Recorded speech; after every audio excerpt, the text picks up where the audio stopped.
अस्सलाम वालेकुम फ्रेंड। माशाल्लाह ये देखें कितने एक्टिव हो गए हैं। अब ना चम्मच के साथ खाना शुरू कर दिया है। माशाल्लाह माशाल्लाह ये देखें फुल एक्टिव हो गए हैं।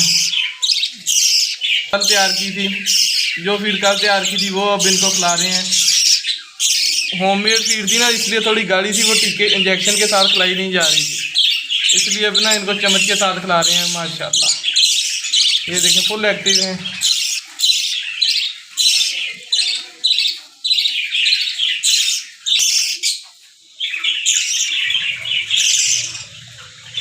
माशाल्लाह माशाल्लाह ये देखें फुल एक्टिव हो गए हैं।